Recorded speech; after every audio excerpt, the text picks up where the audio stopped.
In this video, we're going to look at Spanish verbs with prepositions. Now, examples of prepositions would be a, con, de, en, and por. Many verbs in Spanish are actually married to one of these particular pronouns. So in other words, you get the verb and then more often than not, it will be followed by that same specific pronoun over and over again. Now, we've already been using some of these in the course. So we have the verb ir, to go, and it's being followed by a. So this is where we get our future tense of voy a, vas a, va, vamos a, and van a. So you can see that the verb ir is married to this pronoun of a. Another example would be tratar de. So this is to try or to try to. So we have trato de, tratas de, and so forth. Once again, that preposition of de is married to this verb. Now, normally, when people complain that some pronouns in Spanish make next to no sense, this is the reason why. This is what it's going on. It's simply that the pronoun is married to that particular verb. I mean, if we take that example of tratar de, and we have the phrase traté de hacerlo, so I tried to do it.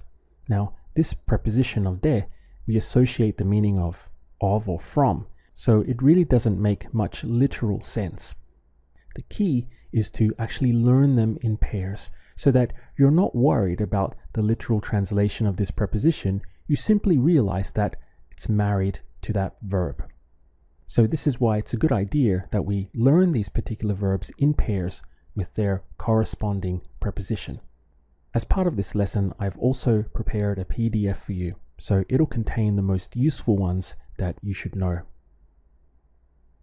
Let's look at some examples of verbs that will marry with the preposition of a. Our first one is está acostumbrado a, which means to be used to. For example, I'm used to working a lot. This would be estoy acostumbrado a trabajar mucho. If you are female, then instead of ending in the o, you would replace it with an a. So you'd get like a double a sound. Estoy acostumbrada a trabajar mucho. Notice as well that in English we'll use this ing, so working, whereas in Spanish they'll actually use the full verb. Try the next one on your own now. How would you say, I'm used to eating spicy food? Estoy acostumbrado a comer comida picante. If you are female, of course, you would say, estoy acostumbrada a comer comida picante. What about this one? I'm used to speaking in public. Estoy acostumbrado a hablar en público. Again, being female, you would simply swap this out for an a. So, estoy acostumbrada a hablar en público. Another example would be with the verb asistir. Now, this looks rather like to assist, but actually it's used for to attend. And this is another verb in Spanish that's married to the preposition of a. For example, we could have, I'm going to attend the meeting. The meeting is la reunión. How would you say that? Voy a asistir a la reunión.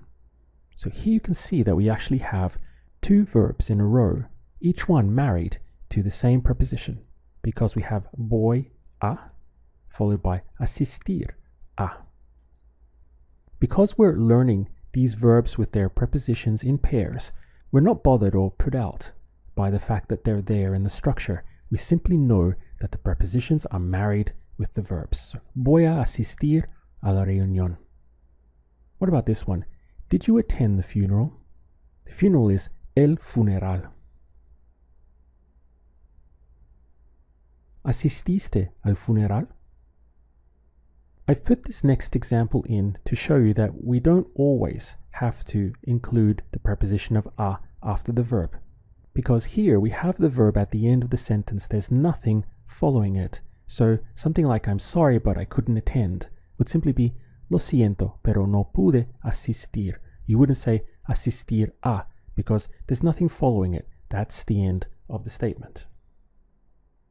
Another example would be with the verb jugar. So this is to play a game or to play a sport. This verb is also married to the preposition of a. For example, I like to play tennis. This would be me gusta jugar al tenis. You can see the preposition a following the verb here. You could also say something like, I played tennis for many years. This would be jugué al tenis por or durante muchos años. Here again, you see that the preposition is following the verb no matter if it's being used in the present or in the future or here in the past. This is another one where in a literal sense, this pronoun or this combination makes very little sense. I played to the tennis or something like that, but that's the wrong way to look at these. Instead, we learn them in pairs and we don't question them. We know that when we come to the verb of jugar, we're going to tag on, more often than not, this preposition of a after it. Let's look at one more. So here we have aprender. Now, when you tag on the preposition of a, it transforms in to learn to. So to learn to do something, okay? For example, I want to learn to swim. How would you say that? Quiero aprender a nadar. I learned to swim last year. Aprendí a nadar el año pasado. This would also stand for to teach. So to learn or to teach, they will both be followed by the preposition of a. And again, we had to learn to with aprender a. We also have to teach to, so enseñar a. Look at this one. We have I taught him to swim. Now, enseñar will take this pronoun of le. So how would you say that? I taught him to swim. Le enseñé a nadar. Literally, to him I taught to swim. Le enseñé a nadar. What about his father is going to teach him to drive?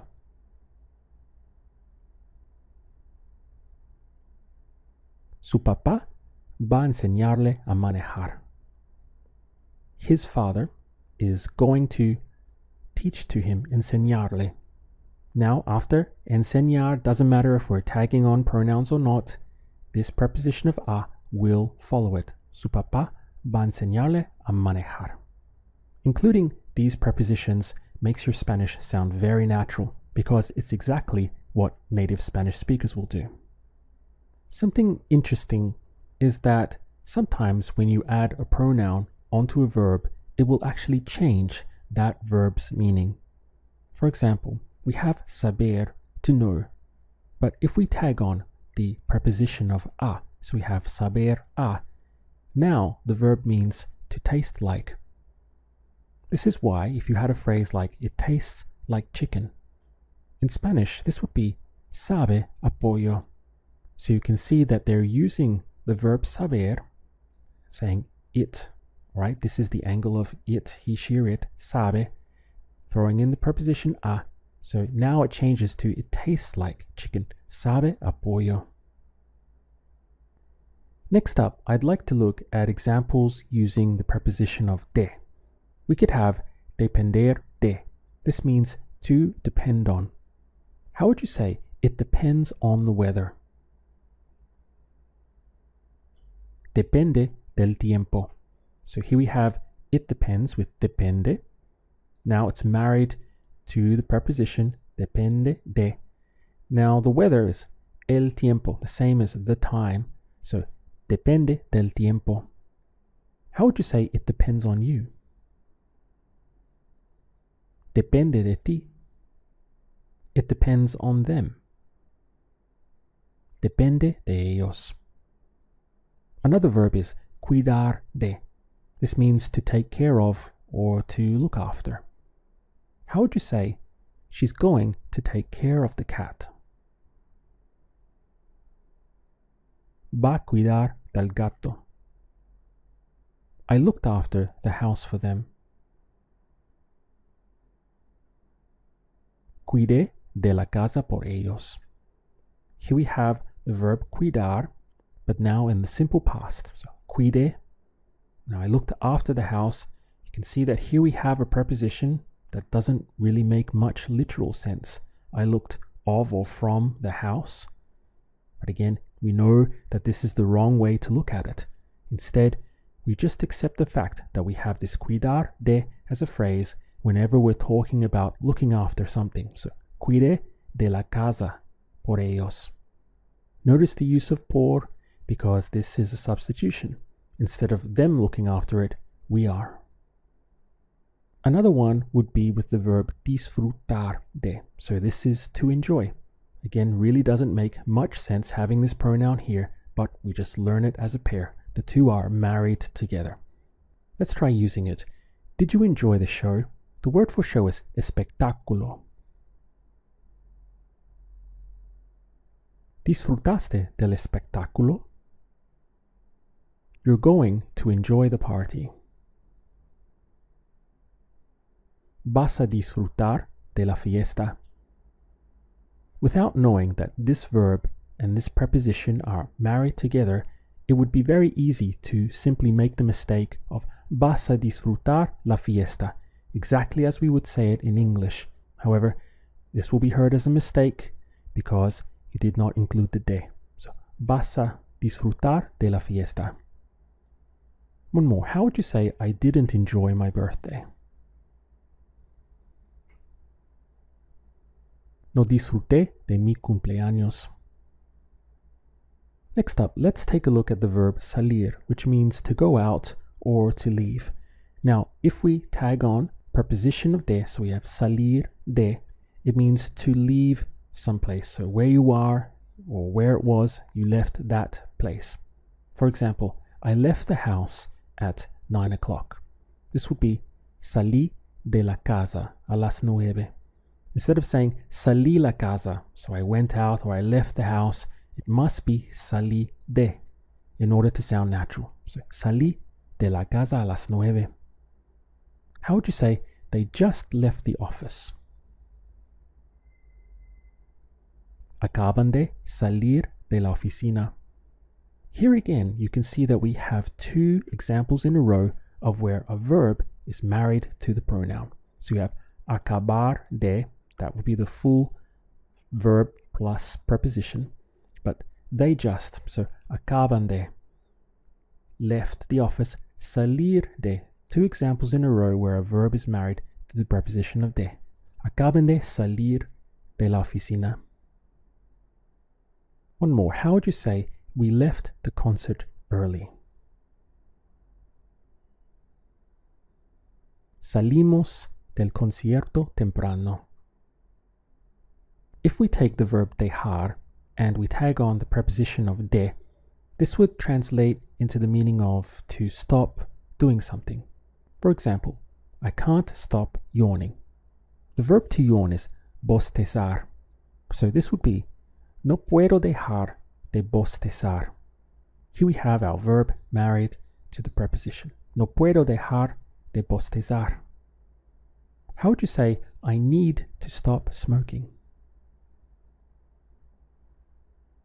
Necesito dejar de fumar. She couldn't stop talking. No podía dejar de hablar. If you wanted to, you could also say no pudo dejar de hablar. So instead of using the imperfect, you use the simple past. What about this one? I want to stop being like this. Quiero dejar de ser así. We're using ser because this is relating to our identity. We don't want to be this way anymore. So that's the first thing that we went with ser, and then of course we have dejar de. Quiero dejar de ser así. Another preposition that will marry with Spanish verbs is con. For example, we could have contar con. This would be to count on someone or to count on something. So you could have, you can count on me. How would you say that? Puedes contar conmigo. Here you can see that the conmigo is written as one word, but we still have this preposition con. So you can count on me. Literally, you can count with me. Puedes contar conmigo. How would you say You can't count on them. No puedes contar con ellos. What about asking? Can I count on you? ¿Puedo contar contigo? It will also marry with the verb soñar. So soñar con would be to dream of something or to dream about something. You can see here that the preposition again makes very little literal sense when we try to translate directly from English, because in Spanish what they are literally saying is to dream with something or with someone. How would you say this? I dreamt of him last night. Soñé con él anoche. She says she's going to dream of unicorns. So this could be, say, a little girl told us that she's going to dream of unicorns. Now, in Spanish, this would be unicornios. How would you say it?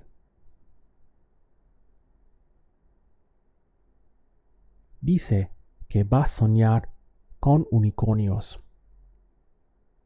I dream of having more free time.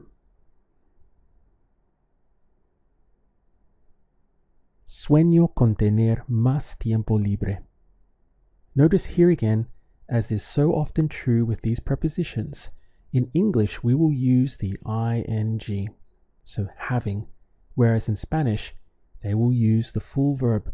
And when you have these combinations of a verb that's married to a preposition, more often than not you are going to use the full verb afterwards. So, sueño con tener más tiempo libre. Now we'll look at examples with the preposition of en. So we could have confiar en, to trust. I trust him. This would be confío en él. This one is not too distant from what we say in English, because in English we could say I trust him or I trust in him, either way, and I suppose that is what's happening here in Spanish. But it's still important to remember that the two are tied together, confiar en. How would you say you shouldn't trust them? No deberías confiar en ellos. It was a mistake to trust you.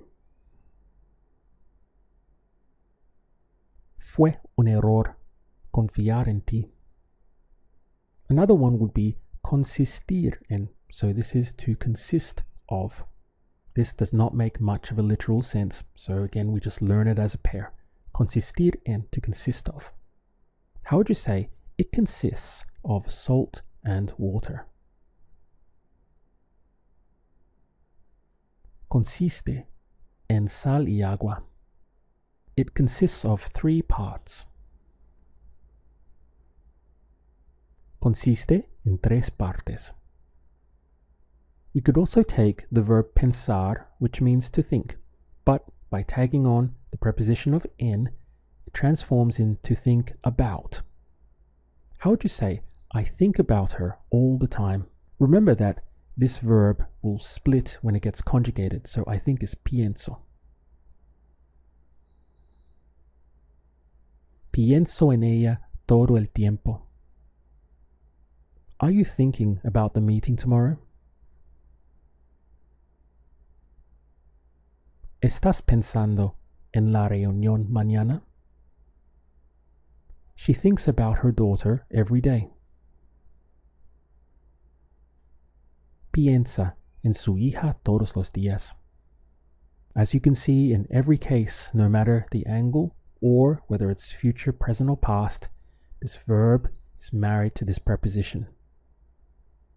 The last one we'll look at are verbs that marry with the preposition of por. For example, preguntar por. This would mean to ask about. How would you say they were asking about the price? Estaban preguntando por el precio. He was asking for you.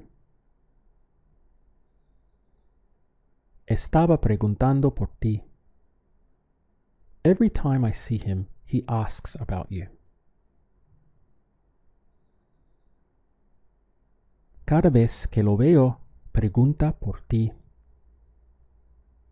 Another verb that will marry with por is votar, so to vote for. How would you say, are you going to vote for him? ¿Vas a votar por él? We're going to vote for change. Make sure that you include the definite article here, so el cambio. Vamos a votar por el cambio. They always vote for the same party. Siempre votan por el mismo partido. Alright, so here are my final words on this topic of verbs with prepositions. As we know, there are many verbs in Spanish. We've only touched on a handful of them in this video that are married to specific prepositions. So the idea is that you learn them together in pairs and you just accept that one goes after the other, even though they might not make any literal sense in English a lot of the time. You simply have the verb plus whatever preposition that tends to follow it. Now you'll also notice that this combination leads us into a lot of phrasal verbs. So to ask about something or someone, preguntar por, even to taste like, saber a. Now I wouldn't recommend that you try to memorize these as a big long list, because that often is not very effective whatsoever. Instead, it's much better to simply be aware of these combinations and to learn them over time simply by using them and being exposed to them over and over again. That way, they gradually become internalized, and the ones that you find that you use the most or that you hear the most will be the ones that you really need to learn. And a lot of the others you could actually not even bother with. It's going to be different from one person to the next.